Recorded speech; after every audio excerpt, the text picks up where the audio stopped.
రాజా, అమ్మకి ఎలా ఉంది? అమ్మ సాయంత్రం కల్లా చనిపోద్దంట్రా. ఏం మాట్లాడుతున్నావురా? 5 ఏళ్ల వయసులోనే మా అయ్య మమ్మల్ని వదిలేశాడు. 10 ఏళ్ల వయసులో నేను స్కూల్ వదిలేసి మా అమ్మతో పనికి పోయేవాడిని. అప్పట్లో అమ్మ గుండెల్లో ఏదో నొప్పి అనేదిరా. 30 ఏళ్ళు అడిగే డాక్టర్.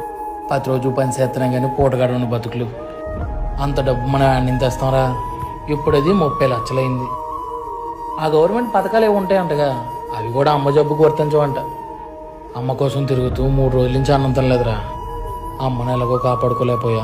నాకు కూడా ఏమైనా చెల్లి పరిస్థితి ఏంటి మావా? ఉత్తన్నం కలుపుకొని తినేస్తున్నా. అమ్మ పచ్చడి బద్దయి అమ్మ లేదు కదా. మనలాంటి వాళ్ళకి బాధల కన్నా బాధ్యతలే ముఖ్యంరా. రేపటి నుంచి ఏదైనా ఎక్కువ డబ్బులు వచ్చే పని ఉంటే చూడరా. చెల్లి కమ్మలు మావ. అమ్మ చివరి కార్యక్రమాలకి డబ్బులు కావాలి కదా, నువ్వే దగ్గరుండి జరిపించే. అమ్మని అలా చూడలేను మావ.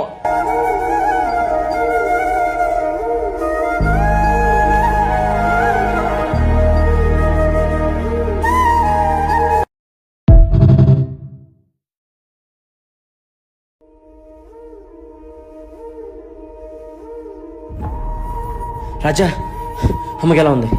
అమ్మ సాయంత్రం కల్లా చనిపోద్దంట్రా. ఏం మాట్లాడుతున్నావురా? 5 ఏళ్ల వయసులోనే మా అయ్య మమ్మల్ని వదిలేశాడు. 10 ఏళ్ల వయసులో నేను స్కూల్ వదిలేసి మా అమ్మతో పనికి పోయేవాడిని. అప్పట్లో అమ్మ గుండెల్లో ఏదో నొప్పి అనేదిరా. 30 ఏళ్ళు అడిగే డాక్టర్. ప్రతిరోజు పని చేస్తున్నాం కానీ పూటగాడని బతుకులు. అంత డబ్బు మనం అన్ని తెస్తాంరా.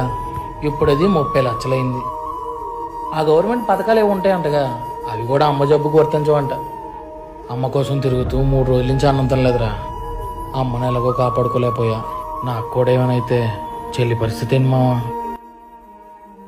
ఉత్తన్నం కలుపుకొని తినేస్తున్నా. అమ్మ పచ్చడి బద్దయి అమ్మ లేదు కదా. మనలాంటి వాళ్ళకి బాధల కన్నా బాధ్యతలే ముఖ్యంరా. రేపటి నుంచి ఏదైనా ఎక్కువ డబ్బులు వచ్చే పని ఉంటే చూడరా. చెల్లి కమ్మలు మావ. అమ్మ చివరి కార్యక్రమాలకి డబ్బులు కావాలి కదా, నువ్వే దగ్గరుండి జరిపించే. అమ్మని అలా చూడలేను మావ.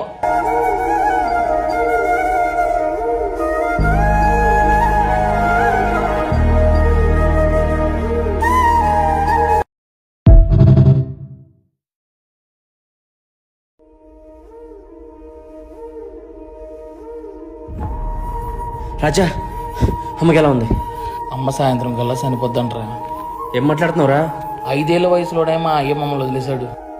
10 ఏళ్ల వయసులో నేను స్కూల్ వదిలేసి మా అమ్మతో పనికి పోయేవాడిని.